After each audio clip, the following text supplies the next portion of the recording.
Welcome to Transforming Lives with Dr. Liya.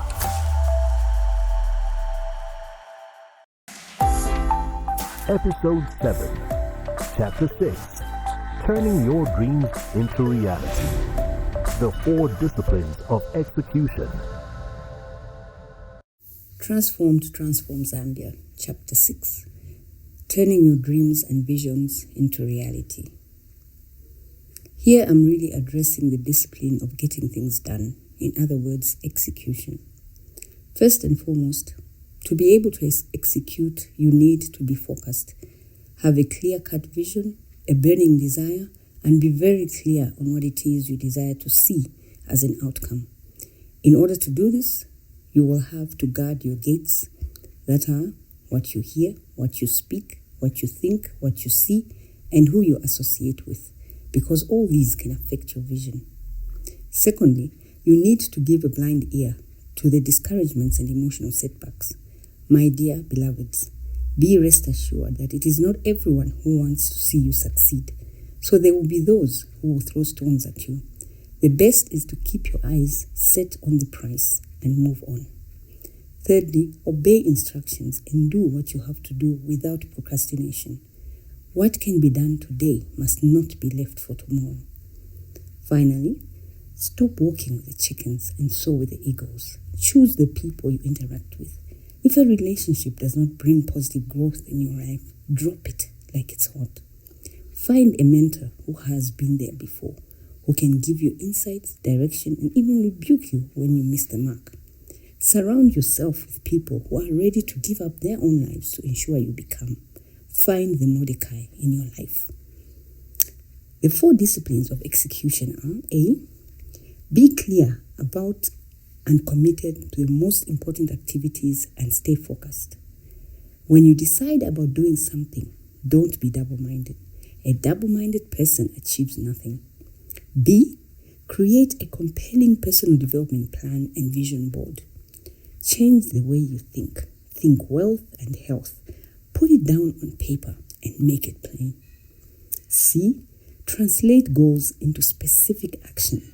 Write down specific actions that will help you focus and prioritize on what you need to do to achieve your goals. D, find someone to hold you accountable all the time. It's important to have a mentor or a coach at this stage, but you must realize that mentors are there for a specific reason and season. Find someone who has walked that path before, someone with experience in the area for which you are seeking mentorship. The Message Bible in Proverbs 13:20 says, "Become wise by walking with the wise. Hang out with fools and watch your life fall to pieces." Dr. Liya Mutale is an author, Bible-believing ordained minister of the gospel, entrepreneur, life coach, medical doctor, mentor, mother, strategy policy analyst, and visionary leader. In this podcast, she discusses her book, Transform to Transform Zambia.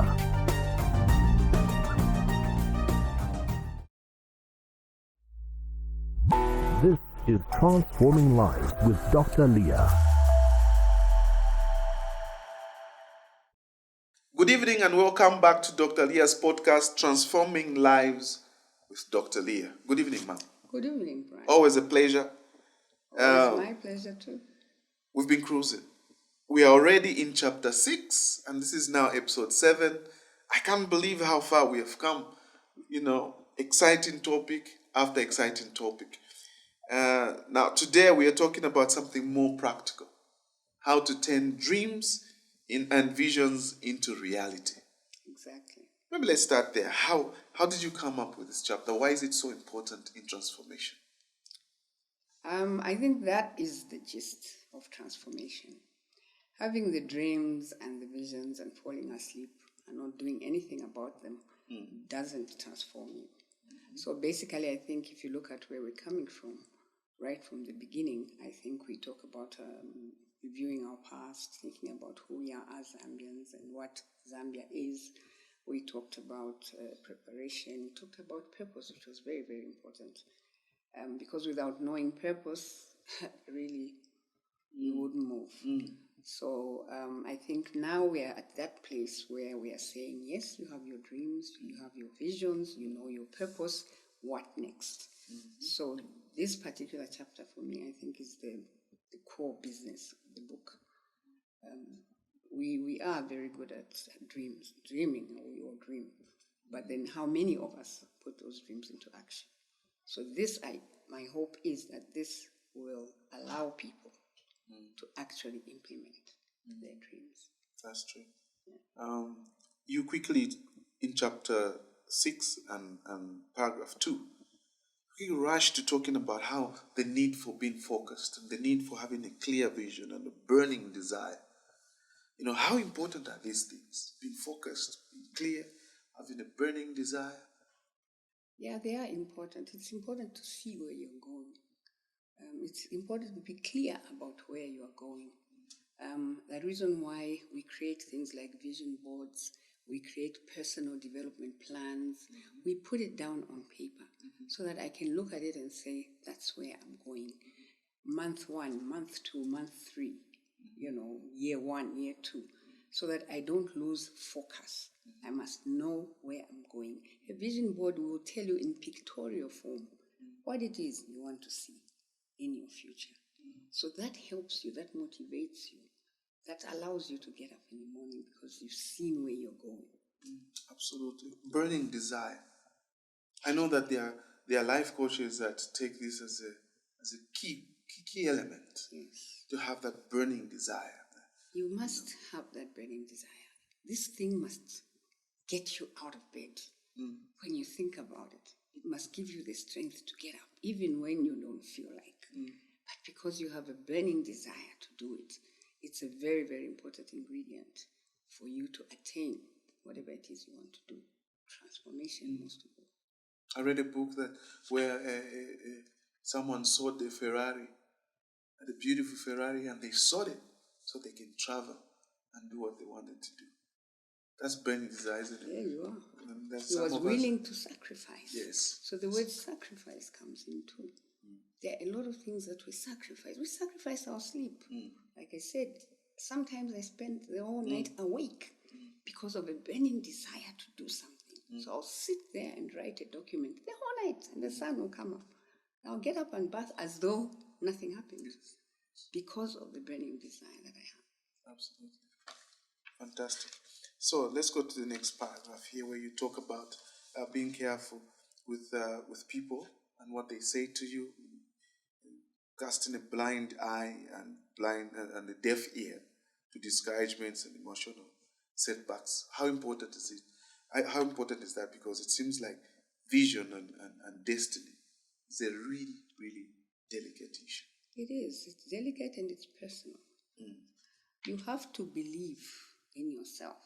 You have to believe what God spoke of you, of your purpose.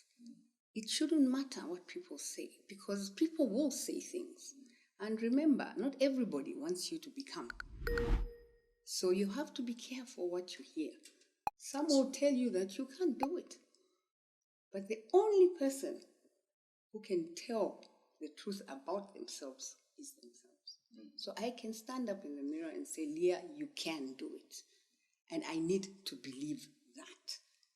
So we have to close our ears to whatever the world is saying out there. It doesn't even have to be people. It's the movies we watch, the books we read, the places we go to that could discourage us. So we just have to be careful, just be mindful of protect yourself. Your environment. Yes, protect yourself.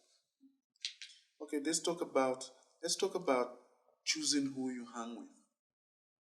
And I know we spoke about this in the previous chapter, but here in the fifth paragraph, you talk about walking. You say stop walking with the chickens and soar with the eagles. How critical is this? Because I think the people around us can be our downfall or our uprising. Yeah, that's true. Yeah, so you have to deliberately choose the people you hang around with. If you want to be a failure, You could hang around with a few failures. But if you want to be a winner, hang around with winners. Hang around with great people, great minds. People who won't tell you can't. People who can tell you, well, you could, and help you and guide you. And I think this is where we talk about mentorship, where we talk about people who've gone before us, who've done these things. Remember, we're not the first and not the last. There are people who've come before us. There are people who are still coming ahead of us. So we too have to be an example for those that are coming behind us. Remember, there are people waiting for us to become in order for them to become. That's right. So it's important who you hang around with. And we can tell the birds of the same feather. They flock together. You talk about Mordecai as a mentor to Esther. Yes. And I always say this, the Esther Mordecai story is probably my favorite story in the whole Bible. Maybe because it talks to what the things that I love to do, but Mordecai was there. Nobody knew who he was, but he literally saved the kingdom through Esther because of his availability to mentor and also the humility on Esther's side to be mentored by his cousin or his uncle Mordecai. Yeah, so that is very, very important. First of all, if you choose a mentor, try never to undermine your mentor. Yes. There are times some of us are stubborn. I have mentors. Sometimes I'm stubborn. But try not to undermine your mentor. That's right. Okay? Have this relationship with your mentor where you are accountable to them. Because even if I write the most beautiful plans and do the most beautiful vision board, if I can't follow that and I'm not accountable to it, then it's useless. So having a mentor is very, very important. And also being humble, like you said. Esther listened. She humbled herself. Even when they went, they took them there where they were saying, choose clothes and choose. She listened to the gentleman who was there because she understood that he knew better. So eventually she did become the queen. So it's very important to be humble. Humility is a very important key. When you're trying to get somewhere, be humble. Listen. Be teachable. There are people who once you rebuke them, they move away. Be teachable. Yes, it's hard. The training is hard. But be ready and listen. Because that person is doing it in love. I'm not rebuking you because I hate you. That's right. In fact, if I rebuke you, then I love you. Absolutely. Because I want to correct you. So it's important. We'll be right back.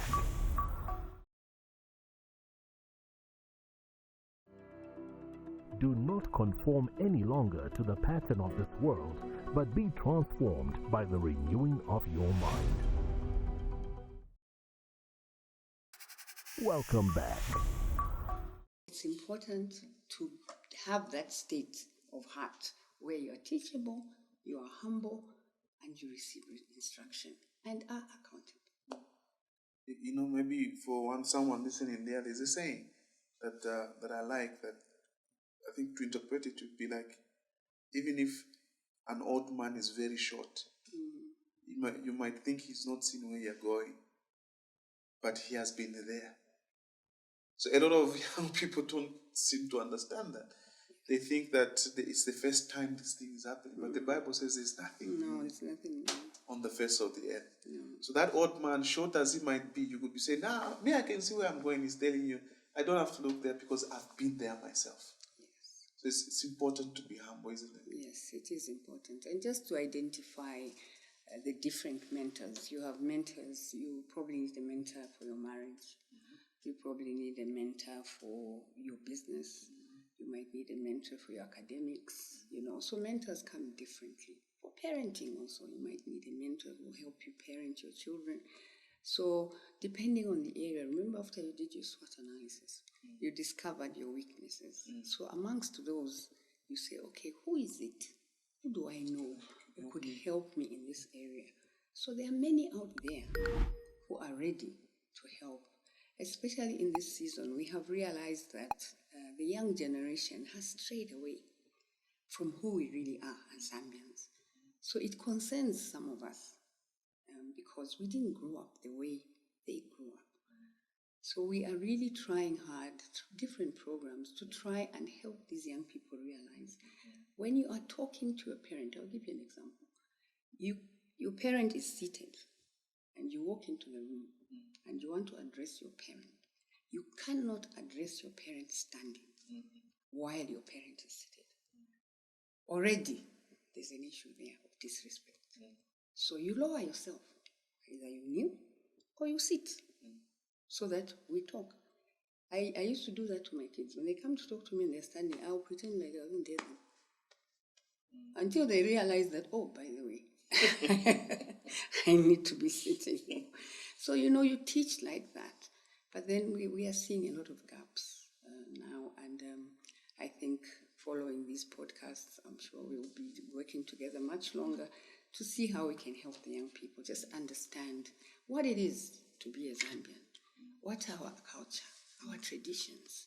Let's not stray away from them, our values, because those are the ones that identify us, and identity is important.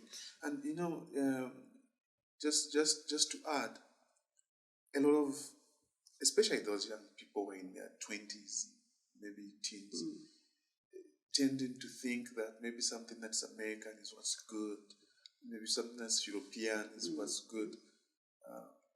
Meanwhile, those Americans and those Europeans are admiring the African culture. Exactly. So isn't it ironic? What helps one to achieve their full potential is to attach themselves to their roots, to their core values, where they come from, because that identity, that uniqueness is what will make them stand out in the world. Exactly. Yeah, no, that's very true. We had a visit from a renowned American speaker, Dr. Cindy Trim. And when she was leaving, she said to me, tell your people to hang on to their culture and traditions. She admired, because when she came, the way she was served, the way she was like, wow, you people, your culture is so rich. But we try to run away from it because we think the Western culture is better. And yet, yes, they yearn to be like us. And if we could just become who we were, because we walked away, if we could just go back to who we were, a lot of what is happening now would not be happening. That's true. The disrespect that's out there, they are calling it free press, free media. That's nonsense. That's disrespect. We have to respect the elders. That's what we were taught. When you enter a bus and you are seated and the elder comes, you stand up and give the seat to the elder. They won't do that now. So those are some of the things that really, really make some of us very, very sad. You see a man with grey hair like me, you must make way. Let's go to the 4 disciplines of execution that you discuss in this book. And the first one is be clear about and committed to the most important activities and stay focused. Let's break that down. What does this mean, being clear and committed? So at this point, I'm assuming you've done your personal development plan. And in your personal development plan, you have said, in this week or in this day, I will do A, B, C, D. So you focus on those things that you have said you will do. Okay, but remember, all these things have to line up to where you are eventually going. If, for instance, you want to start a company, what do you do first? You have to register the company. So in your activities, you say name search, register company, blah, blah, blah. So do those things. So ensure that within that space of time that you've given yourself, if it is 1 week or 3 days, do those things. Okay, so that's what I mean by being focused and being able to follow according, because it's a plan. Okay, it's important. It doesn't matter what format you do it. Okay, we have templates of personal development plans. You can Google them. Everybody's online now. Google a personal development plan and fill it in. And just say, for this period, I will do this. And do it. And as you go along, you find that you'll be ticking, and eventually you will reach your destination. So it's about taking action now. Action must be taken, yes. Isn't it self-sabotage when someone just says, oh, I want to do this, but then let me just watch something. That's procrastination. That's laziness. How can I do it? So that is now you are now exaggerating your weaknesses. You're not dealing with them because you're saying, I'll do it tomorrow, I'm too lazy, I'm tired, there's no time. Time is a big factor. This is Transforming Lives with Dr. Liya. We'll be right back. Info at transformwithdrliya.com. Welcome back. A very big factor. Because time moves. Time doesn't care whether you did it or not. Time will go. Doesn't care if you went to the mountain to pray. Time, still exactly. It still moves. So time is important. You say you do it, then do it. So important what you've talked about time there. Maybe we can deal with that in detail because soon all of us will die. Yeah. Sounds sad, but it should be a joyful thing because we'll move on and leave space for others to do what God wants them to do. Yeah. But it's not reversing, is it? We're not going backwards. It's not like if you chill today, you play like you'll get it back. You get it back. No, you don't get time back. Time goes. So you have to do what you gotta do. Do it now. Yeah, do it now. You know, we also we play around with time, punctuality. You know, it's important. When you say you will do something then, or you'll come to a meeting at such a time, come 15 minutes earlier. Don't, our colleagues in the West, I can give you an example of Germany. I spent 12 years there. Their biggest thing was time. Those guys are punctual. And I think that's why I get very frustrated when somebody says they'll come at 10 and they come at 10:30. And then they don't even tell you that they'll come late, which is so disrespectful and also just indiscipline. I mean, who do you think you are? I should wait for you for 30 minutes. So I set aside a time to do this thing with you, and you take your time. You're eating into my time. So we should learn to be disciplined and to respect one another. If I say, Brian, I'm coming at 10 and I can't make it, I'll call you. Brian, give me another 15 minutes. I'm stuck in traffic or something. But to keep quiet is disrespecting me. And those are some of the little things that the young people, some old people, have neglected. Time is important. You must respect time. Of the three things, time is important, is it? Of time, money, and energy. Time is what you can never get back. No. You can make more money, you can regain your energy. Yes. But time you can never. No. You just can't ever. No. Okay, so let's go to the second thing that needs to be done. Create a compelling personal development plan and vision board. Yeah, so let's talk about the vision board. What's a vision board? So the vision board is a simple board. You just take a board, any cardboard, a white one, or whatever color. Get a lot of magazines. You know what you want. You want a certain house, a certain kind of car, or you want a certain job, or you want to open a factory. So look for the pictures that align with those things that you are seeing and put them on a vision board. Stick them in your room somewhere, and every day take a look at them and see yourself there. If you want to be a doctor, put on a coat, ask someone to take a picture of you and put it there and see it. That's a vision board. But a personal development plan, on the other hand, is the actual plan of now how I'm going to get there. Okay? So there are steps to get there. If it's a house, how do I get the house? So I have a plan. So in your personal development plan, you're talking about your health, your relationships, your education, whatever else, entrepreneurship, your spiritual life, because you have to grow, even in your spiritual life. So you write all that down, and how am I going to grow? Year 1, year 2, year 3, do a 5-year plan. Okay, so it almost sounds academic, but it's easy, it's simple, you can do it. These kids are online every day looking at wrong things, so they might as well look at how to do a personal development plan and do it. That's right. That would really, really help. Then you talk about translating goals into specific action. How do you do that? So if I have a goal to achieve a certain thing, so what actions do I need to take to get there? So we talked about a company. If I want to start a company, what do I need to do? Where do I go first? Parkrun. And when I get to Parkrun, the first thing they'll do is a name search. After the name search, then I'll probably have to register.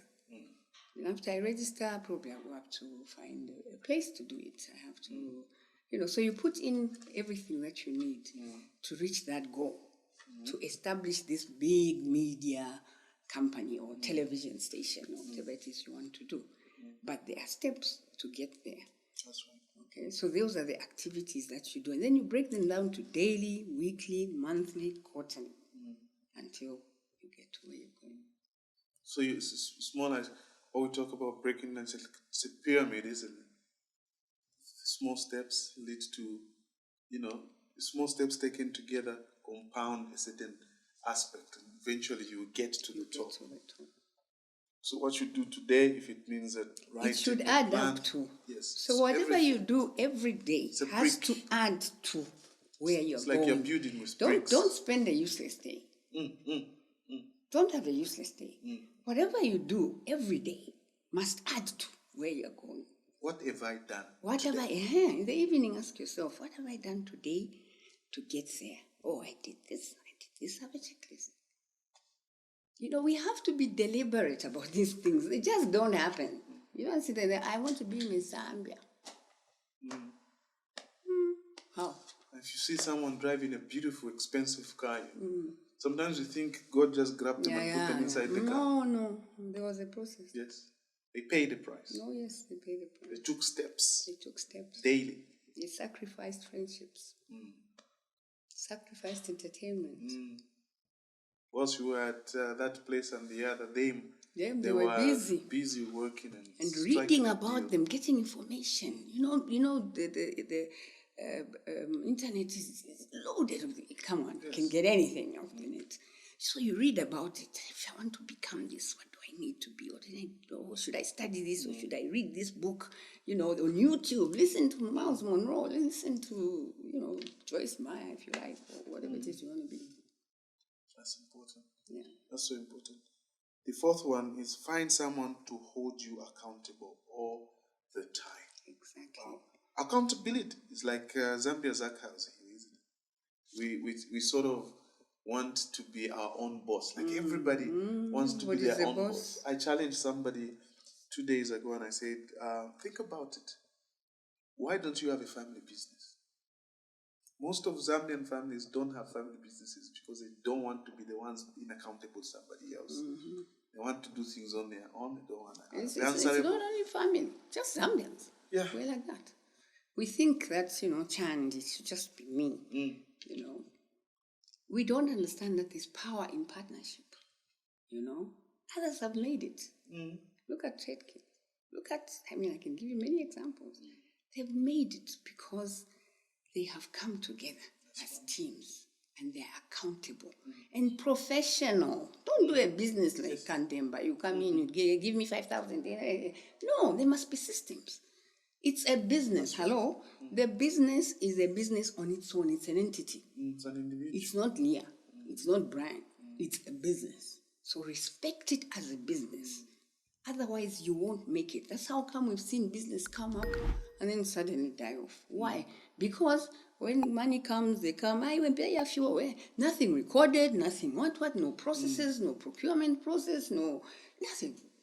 So we need to be very, very, very systematic about that.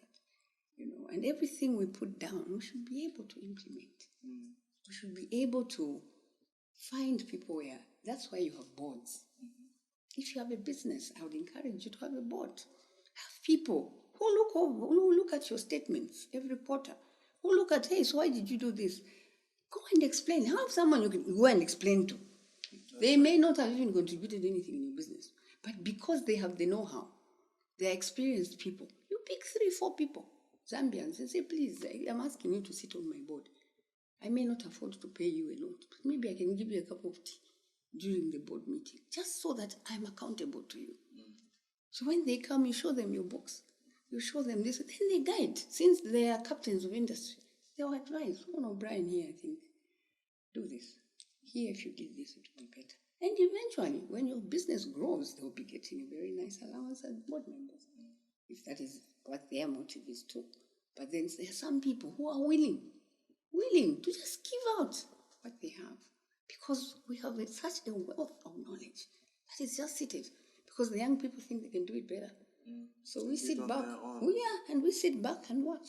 So, let's see how far you go. I have that attitude. I don't know if it's bad. You better change. If someone says they can do it, I just watch them.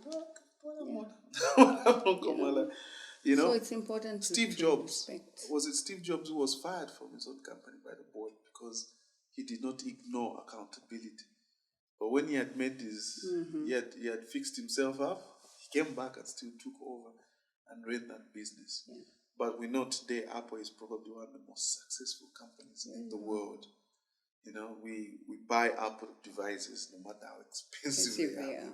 We don't mind because of the quality. Why? Because the dreamer, the person who founded that company, was serious about accountability. He had the humility to even let other people who were not the initiators of that business to even fire him. Yeah, there you go. You know, and he fixed himself up, and then he came back and took over the company. So that comes to the fact of excellence as well.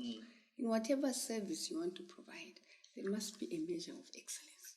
If I'm going to cook food to sell, I should be able to eat that food myself. If I'm going to sell clothing, I should be able to wear the clothes. Not that I'm sewing clothes to sell to people, which I wouldn't wear. That is wrong. So those are some of the areas that we need to look at.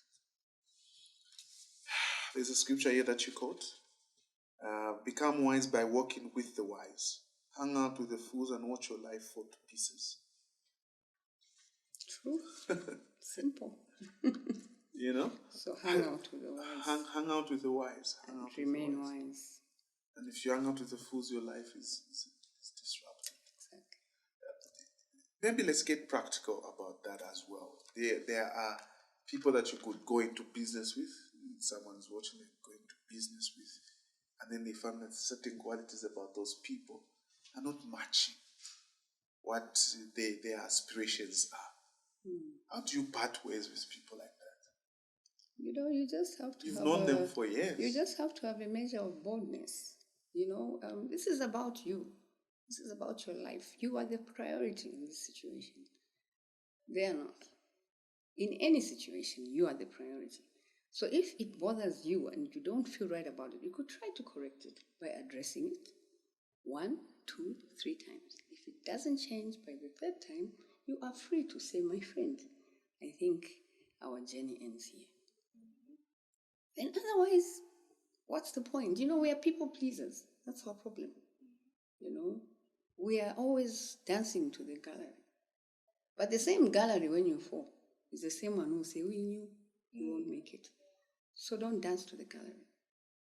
Do what you think is right. And if you feel that it's not working, address it frankly, boldly, and say, you know, my friend, I don't think we are clicking.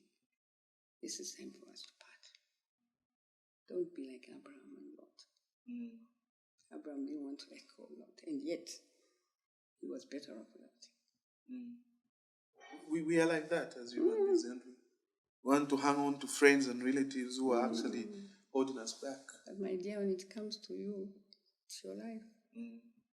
The same people are going to be the ones laughing at you. Exactly. He wasted his life, but we are part of the problem. Yeah, you see, we told you. You can't make it. So important. Ma'am, thank you so much once again. But we don't like to talk too much at the end of the program. So until the next episode. Thank you very much. It was a pleasure. Thank you, ma'am. www.transformwithdrliya.com